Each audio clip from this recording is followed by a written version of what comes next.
பஸ்ஸில் 55 பேர் தான் போகணும்னு லைசன்ஸ் கொடுக்குறான். ஆனால் 110 பேர் ஏற்றுறான். ஒரு ரயில் பெட்டியில் 72 பேர் தான் போகணும். ஆனால் 400 பேர் போகிறான். அதுக்கெல்லாம் லைசன்ஸ் ரத்து பண்ணிடுவியா?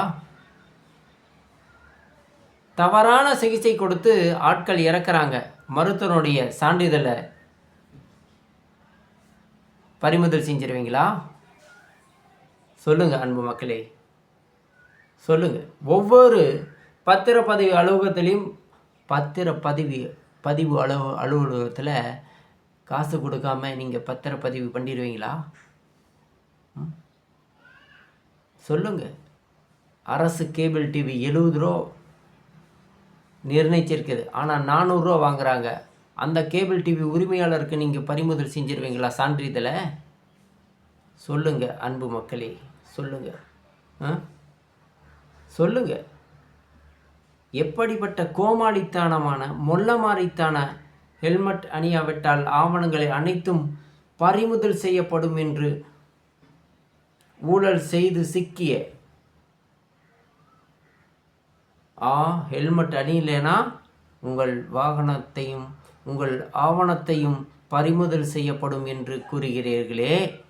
இந்த நாட்டில் எத்தனையோ எம்பிக்கள், எம்எல்ஏக்கள், மந்திரிகள் பல்லாயிரம் கோடி ஊழல் செய்து ஜெயிலில் போய் இருக்கிறானுங்க. இப்போவும் ஊழல் செய்து கொண்டு ஆட்சி நடத்தி கொண்டே இருக்கிறாங்க. வறுமைனா என்னன்னு தெரியாது அவங்களுக்கு. அந்த அளவுக்கு சொத்துக்களை சேர்த்து வச்சிருக்காங்க, வெளிநாட்டிலையும் உள்நாட்டிலையும். அவர்களுடைய ஆவணத்தை யார் பறிமுதல் செய்யப்படுவீர்கள்? அவர்களுடைய சொத்தை யார் பறிமுதல் செய்யப்படுவீர்கள்? அப்போது ஆட்சியில் இருக்கிறவனுக்கு ஒரு சட்டம், சாதாரண மக்களுக்கு ஒரு சட்டமா? சொல்லுங்கள் அன்பு, சொல்லுங்கள்.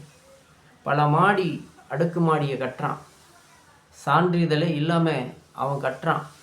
அந்த மாடி இடிஞ்சு விழுவுது, பல்லாயிரம் பேர் அதில் சாகுறாங்க. அதற்கு சான்றிதழ் நீங்கள் உரிமம் ரத்து செய்து விடுவீர்களா? சொல்லுங்கள்.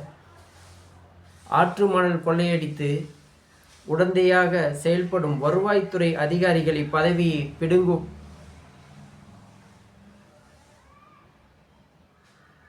ஆற்று மணல் கொள்ளையடித்து வருவாய்த்துறை உடந்தையாக இருந்த அந்த வருவாய்த்துறையினுடைய பதவியை பிடுங்குவீர்களா?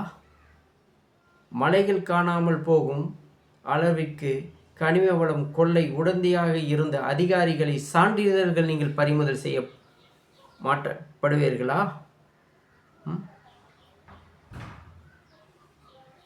இதுபோல சட்டம் இருக்கவனுக்கு ஒரு சட்டம், இல்லாதவனுக்கு ஒரு சட்டம். எவன் பார்த்து எல்லாமே சுற்றி முற்றி பார்க்குறான். மக்கள் தலையில் தான் மிளகா அரிக்கிறானுங்க. இது மாதிரியான கேடுகட்ட இந்த சட்ட திருத்தங்கள், கேடுகட்ட இந்த சமுதாயங்கள், கேடுகட்ட இந்த அரசியல் சூழ்நிலையில் நாம் வாழ்ந்து கொண்டு இருக்கிறோம். ஒவ்வொரு வீட்லேயும் படின்னு நாம் பெற்றோர்கள் படிக்க வைக்கிறோம். ஆனால் இவர்கள் எத்தனை பேர்த்துக்கு வேலை கொடுத்துருக்காங்க? இங்கே குடி என்று தான் அரசாங்கம் நடந்து கொண்டு இருக்கிறது. படி என்று இல்லை. அது காமராஜர் ஐயாவோட முடிஞ்சது. இதுதான் உண்மை அன்பு சொந்தங்களே. குடிப்பழக்கம் உயிருக்கும் வீட்டுக்கும் நாட்டுக்கும் கேடு என்று அச்சிட்டு விட்டு அதை அரசாங்கமே விற்பனை செய்வது இது நியாயமா? சொல்லுங்க அன்பு சொந்தங்களே, இது நியாயமா?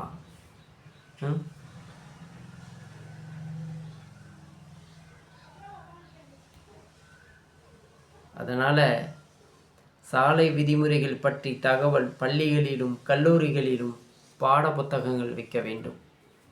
அப்பொழுதுதான் சிறந்த அதற்குண்டான வழிகள் வரும். கொலை, கொள்ளை, வழிப்பறி செய்யும் சமூக விரோதிகளுக்கு சாதகமாக அமைகிறது. எந்த அரசு வந்தாலும் சரி, அவர்களுக்கு தான் இது சாதகமாக அமைகின்றது. எல்லாத்துக்கும் இழிச்சவாயம் மக்கள், எல்லாத்துக்கும் இழிச்சவாயம். வரி போடு வேணுமா? மக்கள் இழிச்சவாயம். விலைவாசி ஏற்றி வேணுமா? இழிச்சவாயம். எல்லாத்துக்கும் மக்கள் இழிச்சவாயனா திகழ்கிறான். இந்த முட்டாள் மடையர்கள் மத்தியில் நாம் வாழ்ந்து கொண்டு சிரமப்படுகிறேன் என்று தான் இந்த காணொலியை விடுகிறேன். அன்பு மக்களே, நன்றி, வணக்கம்.